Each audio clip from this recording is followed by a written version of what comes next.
Dios le bendiga, hermanos, en esta tarde, en esta noche, en esta mañana, en el momento en que usted se haya propuesto ver este video.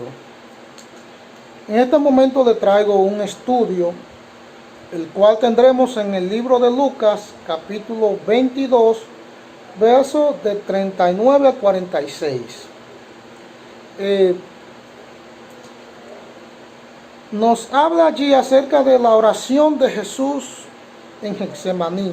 Recordemos aquel escenario donde Jesús ora intensamente, donde Jesús clama al Padre para que el Señor, si es su voluntad, pasara de él esa copa, ese sacrificio que Jesús más adelante tendría que hacer, pero no conforme a su voluntad, sino conforme a la voluntad de Dios. Entonces, a través de este estudio me propongo que podamos comprender qué significó esta oración y que podamos comprender cuál es la voluntad de Dios. Muchas veces en medio de pruebas y en medio de dificultades debemos comprender que Dios es soberano y que debemos estar dispuestos a aceptar su voluntad. El libro de Lucas nos dice que capítulo 22, verso 39, y saliendo se fue, como solía, al monte de los olivos, y sus discípulos también le siguieron. Cuando llegó a aquel lugar, les dijo: orad, que no entréis en tentación. Y él se apartó de ellos, a distancia como de un tiro de piedra, y puesto de rodillas oró, diciendo: Padre, si quieres, pasa de mí esta copa, pero no se haga mi voluntad, sino la tuya. Y se le apareció un ángel del cielo para fortalecerle. Y estando en agonía, oraba más intensamente, y era su sudor como grandes gotas de sangre que caían hasta la tierra. Cuando se levantó de la oración y vino a sus discípulos, los halló durmiendo a causa de la tristeza. Y les dijo: ¿por qué dormís?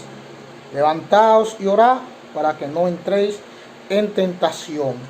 Que Dios añada bendición a su palabra, que nos bendiga a través de ella.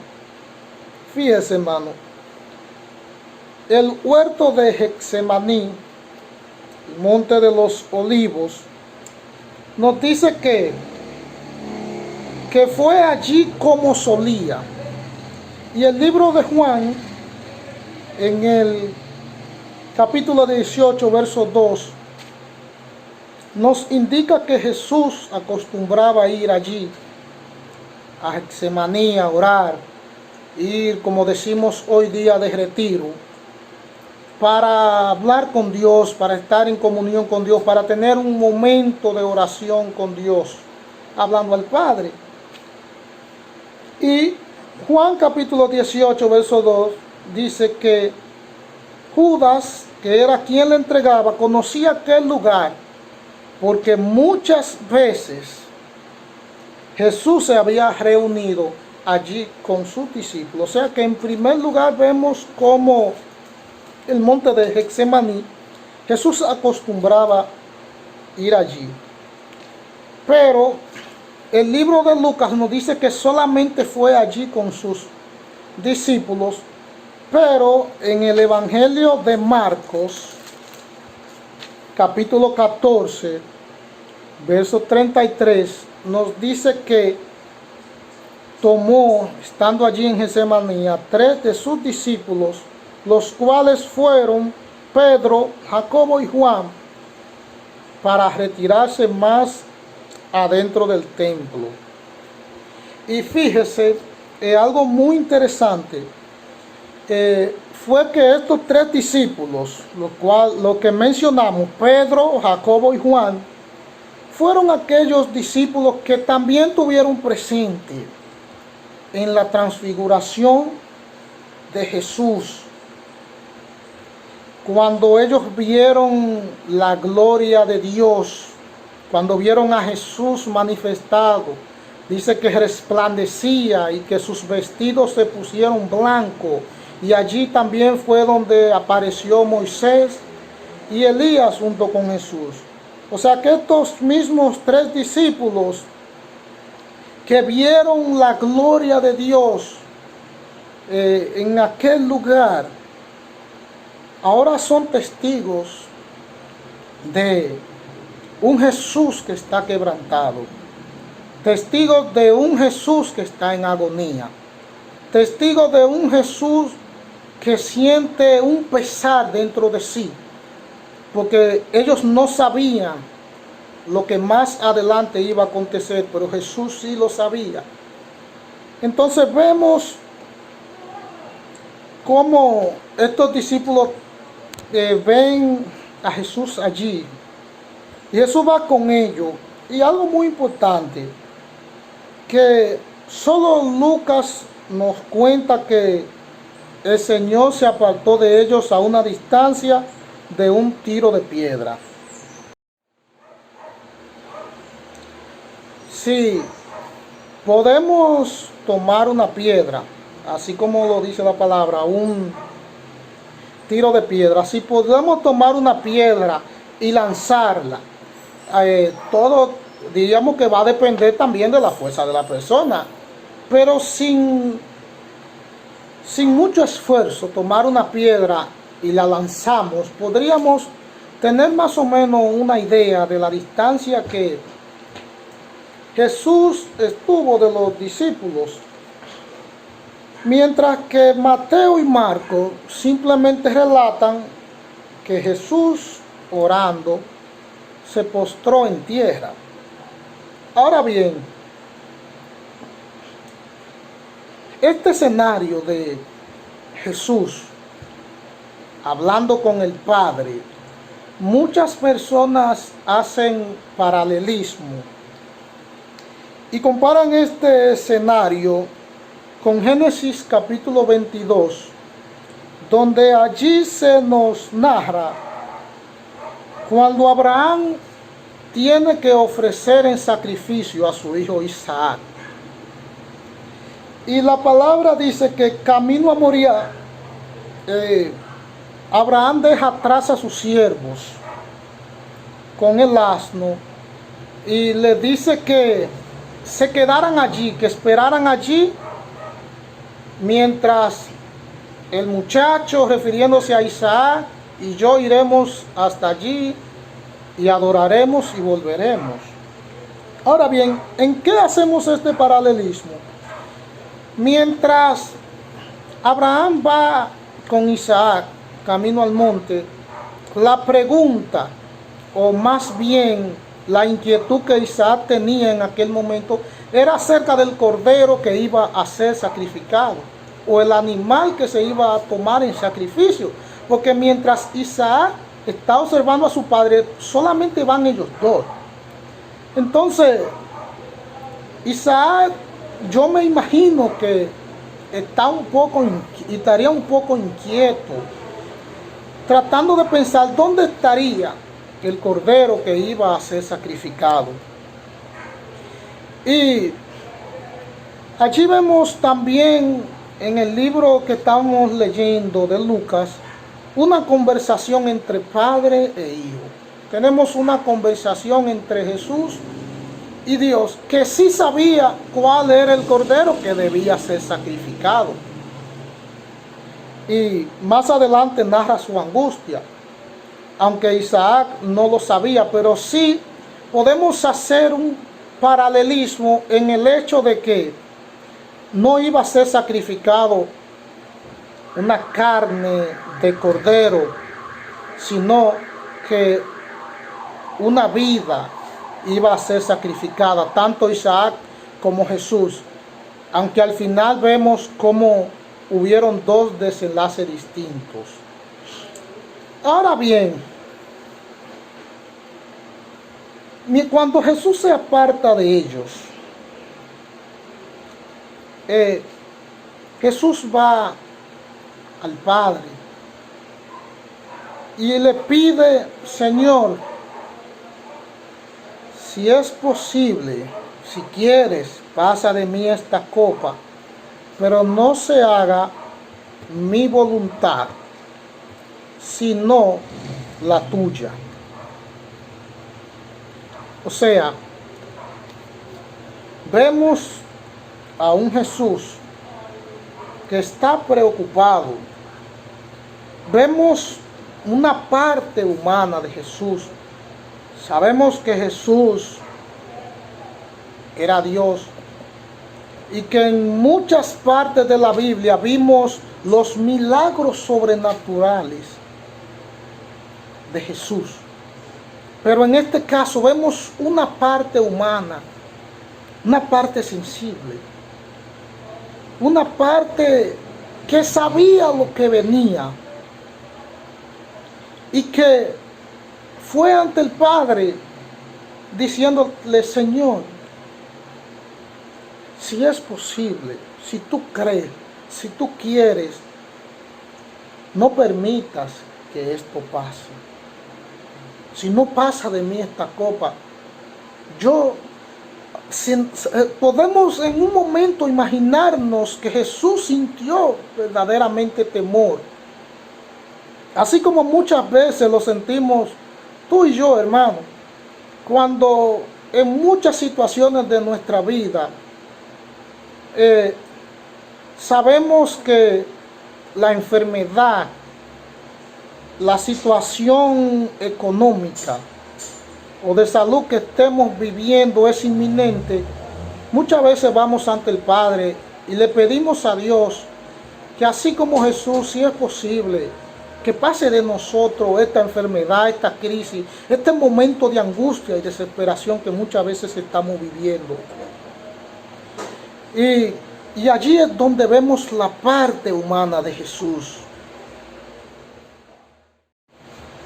Ahora bien, en medio de ese momento de angustia, ese momento de desesperación, en el verso 43 nos dice: y se le apareció un ángel del cielo para fortalecerle. Y allí es donde vemos una respuesta de Dios. Cuando decía en el sacrificio de Abraham con su hijo Isaac, vemos que mientras Abraham tomaba el cuchillo en su mano, que estaba listo para ofrecer a su hijo Isaac en sacrificio, dice que allí se le apareció un ángel y le dijo: espérate, detente, no lo hagas, ya el Señor probó tu fe, el Señor probó que tú eres un hombre fiel. Y en esta ocasión vemos cómo también, mientras Jesús está allí orando, viene un ángel y se le aparece, pero esta vez no viene con una palabra para decirle a Jesús: mira, el Señor te escuchó y en este momento el Señor va a pasar de ti esta copa. Efectivamente no. Dice que apareció allí para fortalecerle. ¿Y qué quiero decirte, hermano, con este verso? Mire, muchas veces, como anteriormente le decía, el Señor en su voluntad no va a permitir que pase de nosotros la copa. Pero si de algo podemos estar seguros, es que la mano de Dios va a estar allí para fortalecernos. Es que la compañía de Dios va a estar allí, así como estuvo con Jesús, para fortalecerle. En estos momentos de angustia y dificultad que vive el mundo y que nosotros como humanos no estamos exentos, de algo podemos estar seguros, es que Dios va a estar con nosotros. El Espíritu Santo va a estar allí para consolarnos. Y el ángel de Jehová va a estar cerca de nosotros también, para cuidarnos, hermano, para fortalecernos si es necesario. Y vemos cómo Dios envía aquel ángel para fortalecer a Dios, para decirle: hijo mío, no será posible que pase de ti esta copa, porque esto es un sacrificio que es necesario que sea efectuado, porque el mundo estaba condenado. Y solamente el sacrificio de aquel hombre perfecto y justo, de aquel cordero inmolado, de aquel cordero que quita el pecado del mundo, podía limpiar la maldad, podía limpiar los pecados que la humanidad había acumulado durante muchos años. Y fíjese, es un sacrificio que hasta el día de hoy es efectivo. Hasta el día de hoy su sangre nos limpia, nos liberta. Su sangre, a través de su sangre, hoy tenemos perdón. Y el verso 44 dice que Jesús todavía estaba en agonía. Aun cuando el ángel de Jehová se apareció para fortalecerle, Jesús seguía en agonía y oraba aún más intensamente. Y dice que su sudor era como grandes gotas de sangre que caían hasta la tierra. Y la agonía que aquí Lucas describe indica la lucha que tenía Jesús en su interior. Dice que oraba más intensamente. Oraba, hermano. Cuando una persona comienza a sudar, es porque está haciendo un gran ejercicio, está agitado, está en constante movimiento, está inquieto. Entonces podemos imaginarnos la inquietud que Jesús allí sentía. Pero algo muy importante es que Jesús comprendía cuál era la voluntad de Dios. A pesar de su oración, a pesar de su sufrimiento, él comprendía que Dios era soberano y que él debía someterse a su voluntad. No iba a ser posible pasar esa copa, pero sí era posible comprender la voluntad de Dios. Sí era posible obedecer. Él sabía que debía obedecer. Sabía que más adelante vendría un momento de angustia y dificultad. Pero era necesario. Era necesario que padeciese. Era necesario que todo esto ocurriera y aconteciera. Finalmente, hermanos, el verso 45 y 46 nos relata el momento en cuando Jesús se levanta, cuando Jesús termina su conversación, termina allí su lucha, su agonía, y se levanta y va donde sus discípulos, los cuales halló durmiendo. Y podemos imaginarnos en ese momento cómo se sentiría Jesús. Mientras Jesús estaba allí en agonía, mientras sus gotas de sudor caían como sangre en la tierra y clamaba al Padre, sus discípulos estaban durmiendo. En el libro de Salmos, capítulo 69, verso 20, vemos una frase que me hace pensar cómo se sentía Jesús en ese momento. Y la palabra nos dice allí que esperé quien se compadeciese de mí y no lo hubo, y consoladores y ninguno hallé. En este momento, ¿cómo tú te encuentras, hermano? Es una pregunta que quiero hacer. ¿Cómo te encuentras? ¿Estás dormido? Mientras el mundo hoy vive un escenario que muchos de nosotros no habíamos visto, hay una iglesia clamando, hay una iglesia que está humillada, Hay una iglesia que está de rodillas, orando, en agonía. ¿Cómo estás tú? ¿Eres de lo que está orando? ¿Eres de lo que está fervientemente orando? ¿O eres de lo que estás, como dice la palabra, durmiendo? Mientras Jesús pasaba este escenario de agonía, Jesús le dice a ellos: ¿por qué duermes? Levantaos y orad para que no entréis en tentación. Y a ti, iglesia, a ti que escuchas en este momento esta palabra, quiero decirte: levántate y ora. Levántate y ora para que no entres en tentación. Levántate y ora, porque ahora mismo necesitamos la oración. Ahora mismo hay un pueblo que necesita la oración. Ahora mismo hay personas que necesitan la oración. Iglesia, levántate y ora.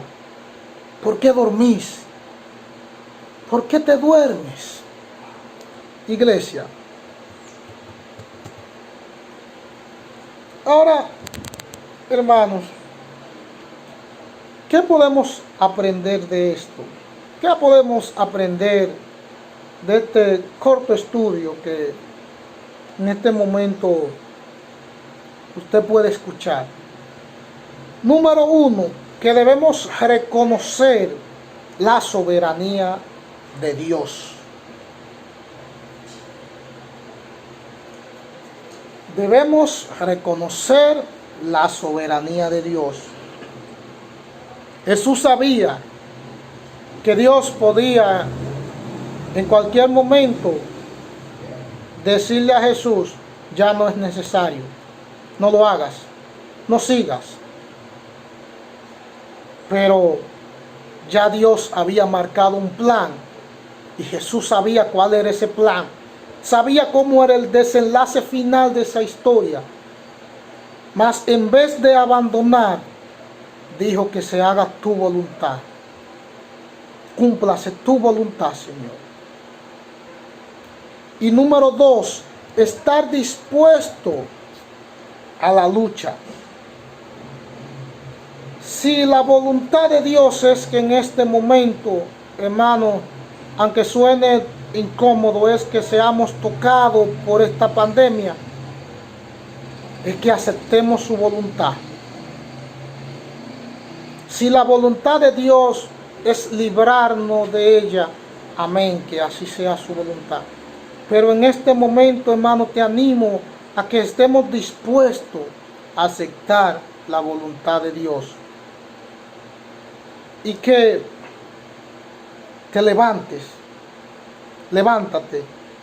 Si estás dormido, levántate. Es tiempo de levantarse. Los momentos difíciles no son para personas que duerman, para personas que piensen solamente en dormir, sino para hombres que estén dispuestos a ir de rodillas delante de Dios. Que el Señor te bendiga en este momento.